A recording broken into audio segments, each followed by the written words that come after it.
And in response to the wild charge of Lieutenant Governor Barnes, the FBI set me up with a corrupt briefing and then leaked that to smear me. I am. No, I mean, I'm sorry. He is referring to corruption with the FBI, which I've been trying to uncover and expose. All right. So, do we have time for? Please, audience, please. We're trying to get through these. Please, audience. I know he sounds like a dumbass, but we got to get through these things. Ron Johnson was facing off with Lieutenant Governor Mandela Barnes, and they were having their debate over the weekend. And that particular moment there, Barnes was pointing out that Ron Johnson was warned by FBI that he was potentially being sought after or considered or followed or tracked to be a nice Russian asset based off of the things that he's doing. We're gonna get to those details of why. But first, this is the whole crux of this. Is the fun part about this story. Ron Johnson didn't like how he was being treated by those audience members. So he went to the comfortable confines of Fox News and talked to Brian Kilmeade.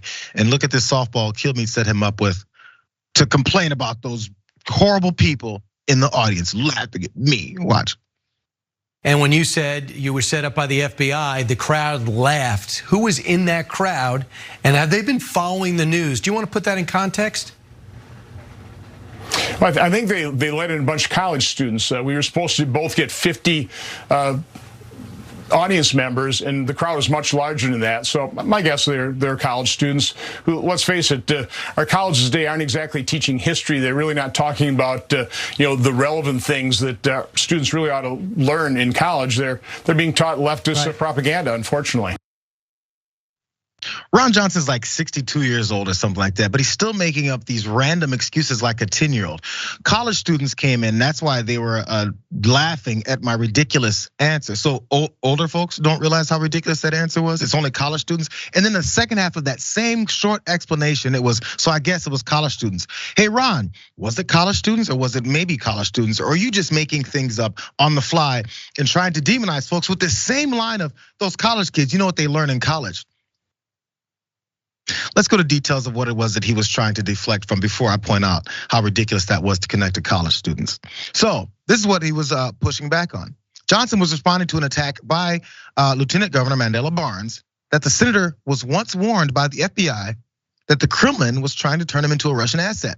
Johnson was informed at an FBI briefing in 2020 that he was the target of Russian disinformation as part of a campaign to make him useful to the Kremlin.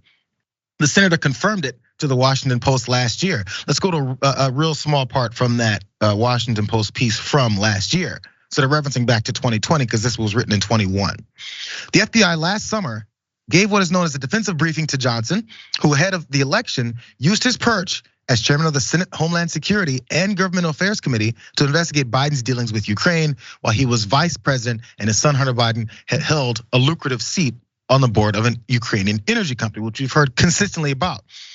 But because he was heading that campaign and that committee to push back on them and all this stuff, it could potentially be seen the Russians are interested in using you and the things you're saying and doing as an asset to them because they've invaded Ukraine. Now, you see these things, right? And they have these disputes with them.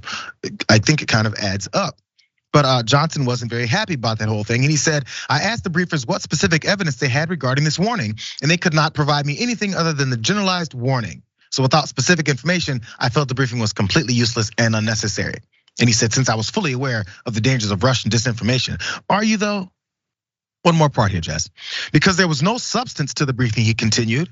And because it followed the production and leaking of false intelligence products by Democrat leaders, I suspected that the briefing was being given to be used at some future date for the purpose that it is now being used to offer the biased media an opportunity to falsely accuse me of being a tool of Russia, despite these warnings. So really fast, all of that about the pushback about Russian disinformation and Russian assets and warning by the FBI's, and they did this and they set me up so you guys can come and attack me now. Let's go back to his explanation that you're seeing there on Fox News. It was the college students. So what do 18 to 22-year-old folks in college at this specific debate have to do with this story from 2 years ago about you being warned by the FBI about you potentially being a Russian asset, and then Mandela Barnes bringing it up at that particular debate because he's talking about how you're susceptible to these things. So you think college students are waiting lying in wait for you to show up to this debate to laugh at you when you say this because they've done that kind of research, or maybe they've been taught in their classrooms to push back on you once you get there. How long has he been out of college? Does he not know how these things work? I was in college, it was quite a while ago, but I don't remember us learning and being told by our professors, hey, there's a senator coming for a debate. Make sure you ask him or laugh at him when he comes and says something absolutely stupid. What sense does that make? Yeah, it's this teaching of, oh, there's leftist propaganda rampant in the college campuses. No, absolutely not. What we learn in American public schools, K through 12, is very limited history. We don't learn the history of the entire continent of Africa in world history classes, Southeast Asia or Latin America. We learn the history of colonial empires. And it's kind of crazy that once you finally get to the college level, you get to learn some economics, you get to learn some history. And is that propaganda? Or is it propaganda that those things are excluded from the regular K through 12 curriculum? That's pretty clear to me.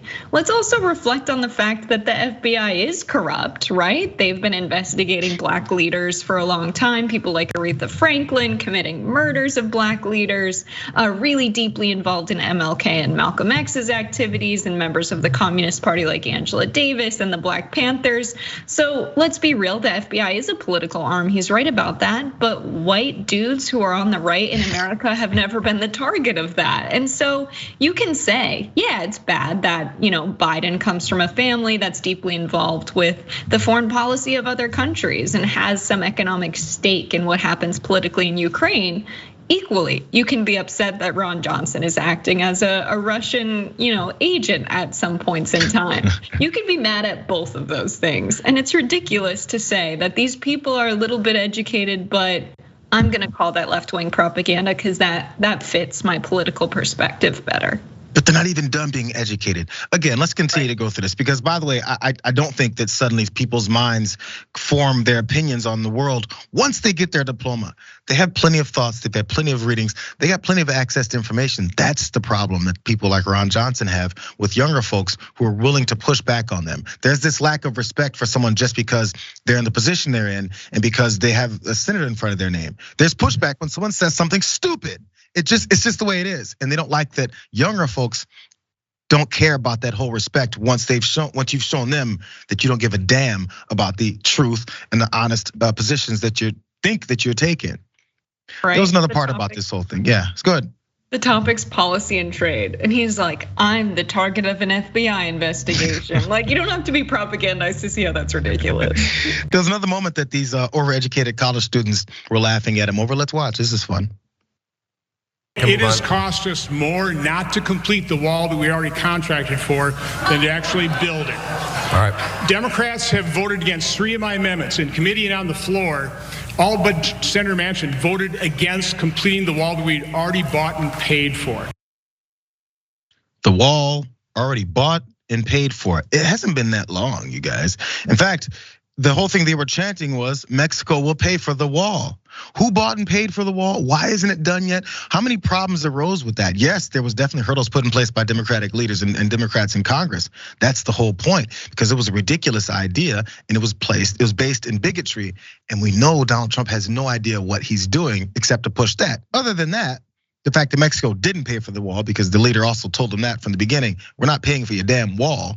And number two, didn't his buddy Steve Bannon just get indicted for scamming these supporters out of money for the Build the Wall fund? The We Build the Wall fund? So was it bought and paid for? Or was Steve Bannon taking money from it? Or was he saying that it was bought and paid for, then took some more money in and then got arrested for it and indicted over it? Which one is it? Again, it doesn't have to make sense. But anybody who tells you that is an overeducated college student, or they laugh at him. I like what you say, Jayar, about the freedom of information. We have so much access to information because we have the internet now. Like, anybody can look this stuff up. And now we have people like Ron Johnson running for office. And I don't know, the voters are more educated because they can just Google stuff. They have their iPhones, they learn a lot online. Maybe they watch my TikToks. It must be all of that.